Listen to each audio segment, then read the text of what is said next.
ഒടുവിൽ ഇന്ത്യ ഔദ്യോഗികമായി സ്ഥിരീകരിച്ചു, പാകിസ്ഥാൻ വെടിനിർത്തൽ ലംഘിച്ചു. ശനിയാഴ്ച വൈകിട്ട് 5 മണിയോടെയാണ് വെടിനിർത്തൽ നിലവിൽ വന്നത്. വെറും മണിക്കൂറുകൾ മാത്രം പിന്നിട്ടപ്പോൾ പാകിസ്ഥാൻ വെടിനിർത്തൽ ലംഘിച്ചു. ഇക്കാര്യം ഒടുവിൽ ഇന്ത്യ ഔദ്യോഗികമായി സ്ഥിരീകരിക്കുകയും ചെയ്തു. വിദേശകാര്യ സെക്രട്ടറി രാത്രി വൈകി വിളിച്ച വാർത്താസമ്മേളനത്തിലാണ് ഇക്കാര്യം അറിയിച്ചത്. ശനിയാഴ്ച വൈകിട്ട് 5 മണിയോടെ നിലവിൽ വന്ന വെടിനിർത്തൽ ധാരണ പാകിസ്ഥാൻ തുടർച്ചയായി ലംഘിച്ചു. പാക് നടപടിയെ ഇന്ത്യ അപലപിച്ചു. തിരിച്ചടിക്കാൻ സേനകൾക്ക് ഇന്ത്യ നിർദ്ദേശവും നൽകി. ഇരു രാജ്യങ്ങളിലെയും സേനകളിലെ DGMOമാർ വീണ്ടും സംഭാഷണം നടത്തി. പാകിസ്ഥാൻ്റെ നടപടിയോട് സംയമനത്തോടെയാണ് ഇന്ത്യ പ്രതികരിച്ചത്. ആവശ്യമെങ്കിൽ തിരിച്ചടിക്കാൻ സേനകൾക്ക് നിർദ്ദേശം നൽകിയെന്നും വിക്രം മിസ്രി അറിയിച്ചു. വെടിനിർത്തൽ ലംഘിച്ചുകൊണ്ടാണ് പാക് ഡ്രോണുകൾ ശ്രീനഗർ അതിർത്തിയിലെത്തിയത്. പിന്നാലെ ശ്രീനഗറിൽ അപായ മുന്നറിയിപ്പ് നൽകി. ശ്രീനഗറിൽ നിന്ന് ആളുകളെ ഒഴിപ്പിച്ചും തുടങ്ങി. ലാൽ ചൗക്കിൽ വെടിവെച്ച് കേട്ട് ആളുകൾ പരിഭ്രാന്തരായി ഓടി.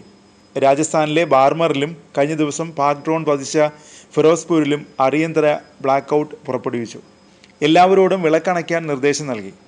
ശ്രീനഗറിൽ സ്ഫോടന ശബ്ദം കേട്ടതിന് പിന്നാലെ വെടിനിർത്തൽ എവിടെയെന്ന് ഒമർ അബ്ദുള്ള സാമൂഹ്യ മാധ്യമമായ എക്സിൽ കുറിച്ചു.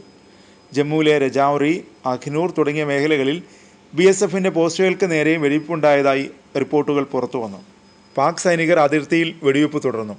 ഇന്ത്യയും പാകിസ്ഥാനും വെടിനിർത്തൽ പ്രഖ്യാപനം നടത്തിയിരുന്നു. ഇരു രാജ്യങ്ങളും ഔദ്യോഗികമായി തന്നെ അത് പ്രഖ്യാപിക്കുകയും ചെയ്തു.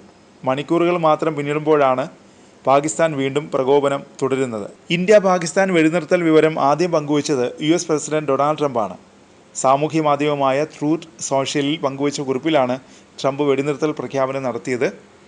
പിന്നീട് എക്സിലും ട്രംപ് കുറിപ്പ് പങ്കുവച്ചു. രാത്രി മുഴുവൻ നീണ്ട ചർച്ചകൾക്കൊടുവിലാണ് വെടിനിർത്തൽ തീരുമാനത്തിലെത്തിയതെന്നും ട്രംപിൻ്റെ കുറിപ്പിൽ പറയുന്നു. ബുദ്ധിപരമായ നീക്കം നടത്തിയതിന് ഇന്ത്യയെയും പാകിസ്ഥാനെയും അഭിനന്ദിക്കുന്നതായും ട്രംപ് കുറിപ്പിൽ പറഞ്ഞു.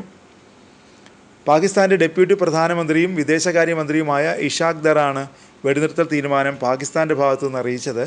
പാകിസ്ഥാനും ഇന്ത്യയും വെടിനിർത്തലിന് സമ്മതിച്ചിട്ടുണ്ട്.